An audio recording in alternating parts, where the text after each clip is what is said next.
Oke, assalamualaikum warahmatullahi wabarakatuh. Jadi kalau lagi puasa-puasa gini sambil ngabuburit, mending berdiskusi masalah keagamaan. Ya di antaranya sejarah. Yang sekarang kita akan bahas adalah ulama asal Banten.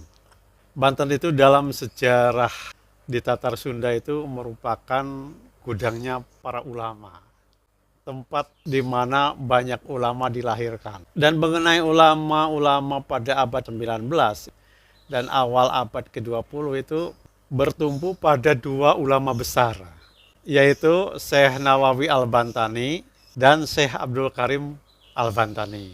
Tapi sebenarnya tokoh utamanya itu adalah Syekh Nawawi Al-Bantani. Syekh Nawawi Al-Bantani ini merupakan seorang ulama, guru dari para ulama. Karena muridnya di Indonesia atau waktu itu yang disebut Hindia Belanda lah, itu banyak yang berguru kepada beliau. Syekh Nawawi Al-Bantani itu lahir pada tahun 1913 dan meninggal pada tahun 1897. Jadi usianya 84 tahun. Syekh Nawawi ini merupakan seorang ulama yang lama belajar di Mekah dan kemudian menjadi pengajar di Masjidil Haram, Mekah. Dan ia juga terkenal sebagai penulis yang sangat produktif. Ada yang mengatakan bahwa karyanya itu lebih dari 100 buah karya atau kitab yang ia tulis. Jadi sangat produktif sekali. Dia pergi ke Mekah itu pada usia 15 tahun. Setelah belajar kepada ulama-ulama di Tatar Sunda. Di antaranya adalah Syekh Baing Yusuf dari Purwakarta. Syekh Baing Yusuf itu di Purwakarta itu, di jalan Jakarta Bandung. Kalau dari Bandung itu sebelah kanan, itu ada masjid tempat di mana makam Syekh Baing Yusuf dimakamkan. Itu merupakan guru dari Syekh Nawawi Al-Bantani. Jadi ia pergi ke Mekah itu pada usia 15 tahun. Sempat belajar 3 tahun di sana, kemudian kembali ke tanah air itu selama 3 tahun. Dia mengajar di pesantren ayahnya, tetapi kemudian 3 tahun kemudian dia pergi lagi ke Mekah dan tidak pernah kembali.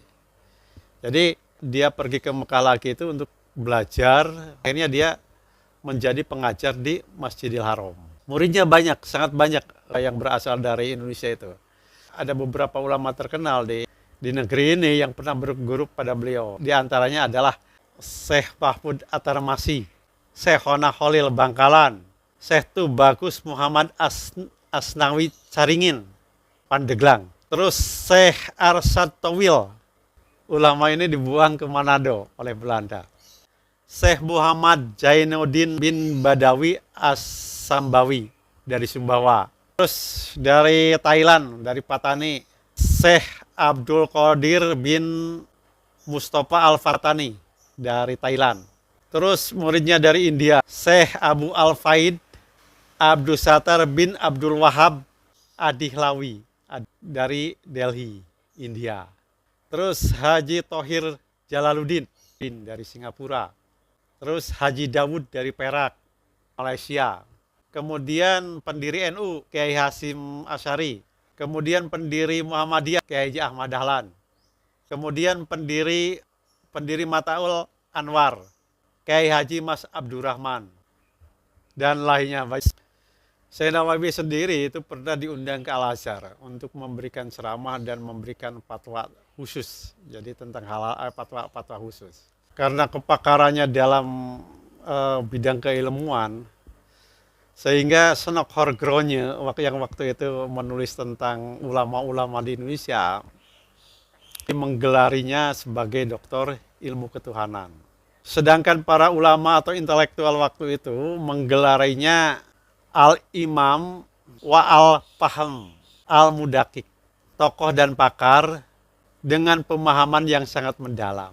Jadi Senok Horgronje sendiri nulis buku tentang ulama-ulama dulu. Dia mengatakan Syekh Nawawi itu memiliki pengaruh yang sangat besar hingga mendorong masyarakat Hindia Belanda waktu itu, karena dijajah Belanda ya, Hindia.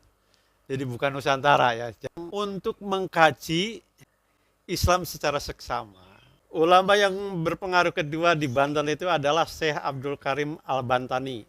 Dia itu mursyid kedua tarekat Qadiriyah wa Naqsabandiyah atau TQN kalau diisi. Tarekat Qadiriyah Naqsabandiyah itu didirikan oleh Syekh Ahmad Khotib Asambasi asal Kalimantan.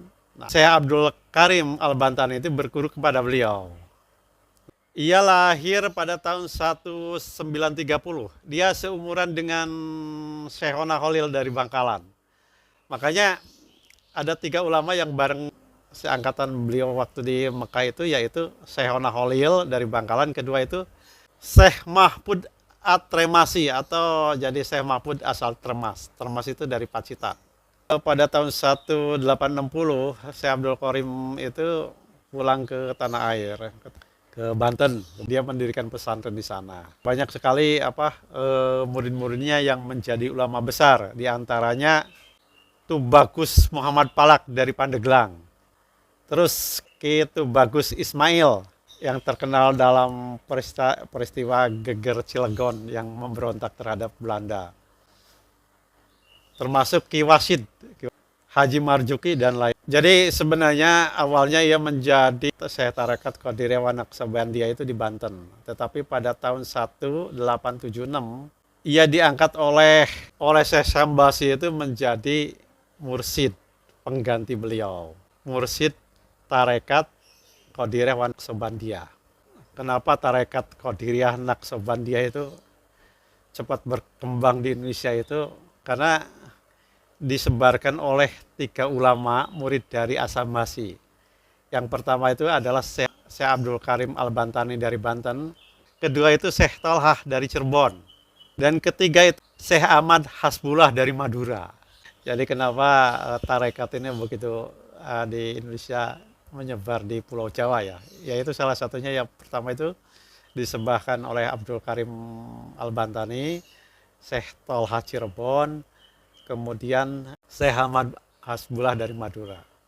Demikian, Assalamualaikum warahmatullahi wabarakatuh.